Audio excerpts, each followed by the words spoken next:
Bonjour, c'est Clémence dans la web radio pour un petit point d'actualité. Réouverture des discothèques, 18 mois qu'elles sont fermées.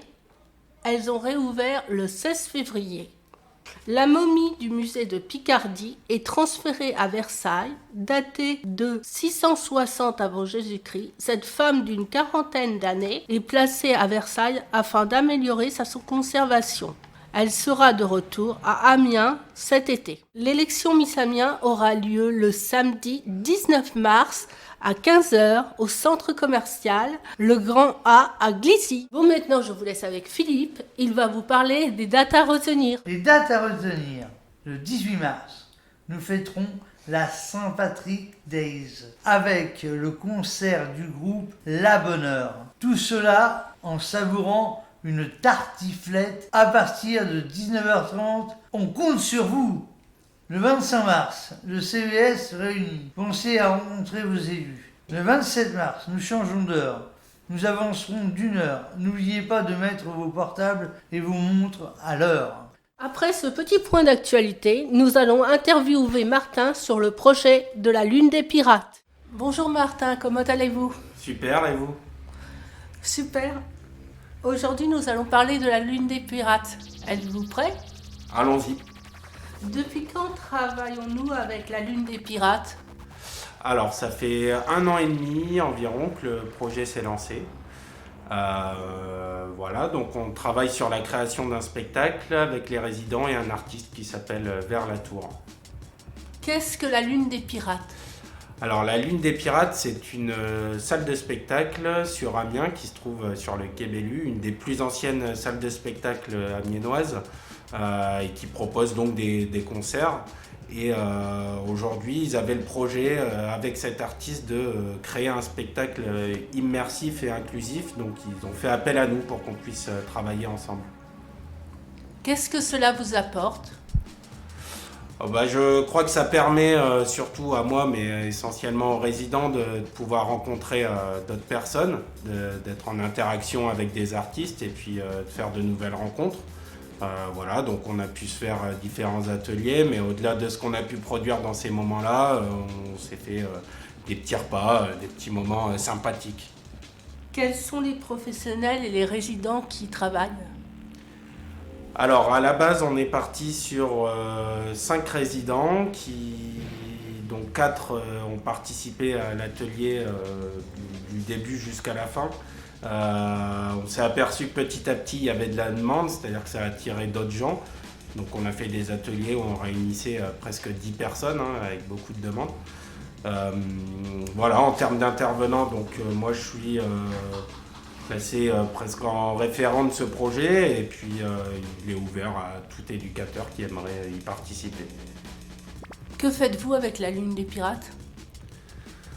Donc aujourd'hui, au-delà du concert qu'on a voulu créer avec Vers la Tour, l'objectif c'est de pouvoir proposer aux résidents d'avoir un statut de bénévole au sein de la Lune des Pirates, afin de pouvoir faire finalement ce qu'ils proposent déjà au sein du château lors des événements, c'est-à-dire que demain, on imagine que les résidents puissent aller tenir l'accueil, le bar, faire la communication de la Lune des Pirates, ce qui permettrait de développer un peu notre démarche inclusive. Quel genre de musique ils produisent ? Alors la Lune des Pirates ne produit pas de musique directement puisqu'elle travaille avec des artistes, elle organise des concerts, la Lune des Pirates. Sur le projet aujourd'hui avec Vers la Tour, lui il fait de la musique électronique. Merci Martin. Mais je vous en prie. C'était la web radio, l'interview musicale de la Lune des Pirates avec Martin. Après la Lune des Pirates avec Martin, nous allons passer au hockey avec Wahiba. Bonjour Wahiba. Bonjour Clémence. Aujourd'hui, nous allons parler pour la web radio du match de hockey que tu as vu. Peux-tu nous dire quels éducateurs et résidents sont allés avec toi au match de hockey ? Alors, en accompagnement éduc, il y avait Florian et Marine. Et en résident, on a eu Marc, Dédé, Thierry, Didier Duet, Sébastien Savary et moi. As-tu aimé ce match ? C'était un match qui pourrait pas être oublié tout de suite parce que on a eu vraiment de la chance d'avoir de la place parce que le stade de la Licorne et le stade de hockey était complètement blindé. Donc il y avait des supporters de Rouen et il y avait les supporters d'Amiens. Donc l'ambiance était vraiment magique quoi. On est sorti, il y a des gens qui hurlaient ouais on a gagné. Mais on a fait un 4-3. Mais il y a un moment je me suis dit ouais ça y est on va perdre. On a sorti 2 joueurs d'Amiens pour faute. Donc on a essayé, on s'est dit ouais ça y est on a perdu.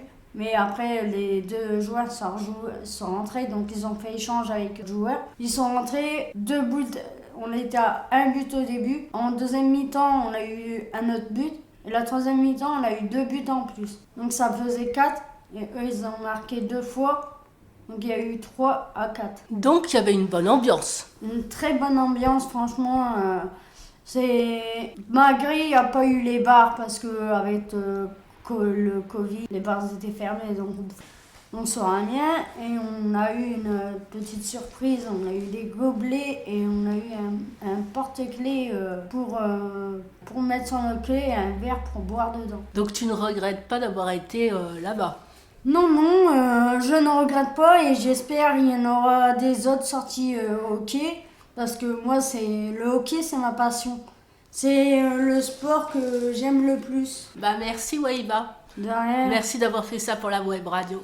De rien Clémence, ça fait plaisir. Maintenant, nous allons écouter les chants des supporters amiénois interprétés par Ludo et Wahiba. Allez, allez, allez, allez,